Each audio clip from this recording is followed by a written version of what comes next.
So when did you make the decision to go from boxing to training, or is it just natural? Is that how it goes? I think it was quite natural. So I was competing, and then I had an injury which looked like I couldn't fight anymore. And I was about 22, 23. Right. And I started coaching, and which I didn't really want to do. I wasn't really interested in coaching at the time. I was just helping out my coach at the time. But anyway, and then that was the beginning, really, of me kind of seeing the other side of things. I went back competing, but I was still coaching and whatnot. This is in the amateurs, and then with the stuff I do now, with the pros, with managing and whatnot, it's been, I don't know, 6, 7 years, maybe more, I think it's been. And it's just natural progression, really, like, I think. I'm a bit of a control freak. I started coaching, like I said before.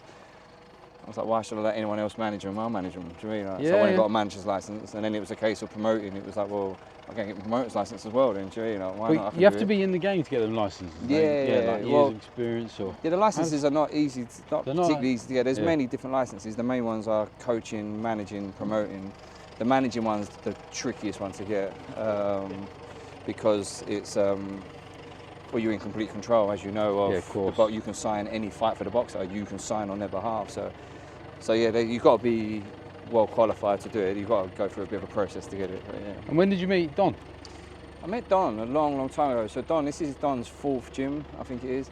So the very first gym, which was in Finchley Central, whenever that was 15 plus years ago, and I met him there, and I've known him since. I've known him throughout. We've worked together closely. And in for a long time. In 3 weeks when you was an accountant, do you think that's helped you? Yeah. So it was weird. I was when I left school, I thought I didn't know what to do with myself. I was like, well, what do I do? And I thought, well, let's be an accountant. Right? So I went and worked in it was actually a magazine firm, and in their accounts department, and I did 2 years there, and I realised. Well, after 2 years, I didn't want to be an accountant. But that was the start of, that was the start of, me working as a young adult as well.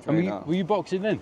I was competing then, I was boxing, and then they, to be honest, it was the boxing that got me the job, really, oddly, because I had no qualifications. I had no, it was more a case of they liked the idea that I dedicated myself to boxing and whatnot, and they really, really loved the idea of boxing. Right. And they, And that was the beginning. That was like me getting in. They really, really liked the idea that I boxed, and that I was dedicated and wanted to work and whatnot. And it was great.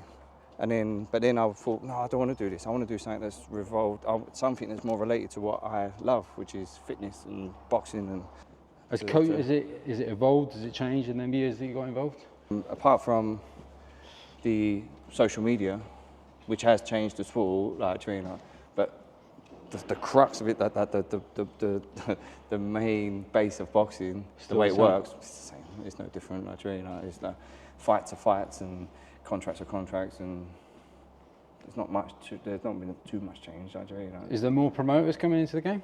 Obviously, still dominated. I think some have dropped off. Some have there's been the top guys have been there forever. It seems like obviously you got Frank Warren, Eddie Hearn, whatnot. Has it been others? Yeah, of course. But it's TV, really. It's all governed by TV rather than promoters. You want more fights on, and I guess that's the difference. That you got more platforms to show fights, which has allowed more promoters to come into the game. I guess. Is that filtering down to your kind of boxers? Yeah, it's coming through. I think so. You have what they call small hall boxing, but which actually means non-TV. They should just call it non-TV because you've got some fights where we go to. We've got 3,000-4,000 people there. It's just non-TV, but it's classed as small hall boxing. And no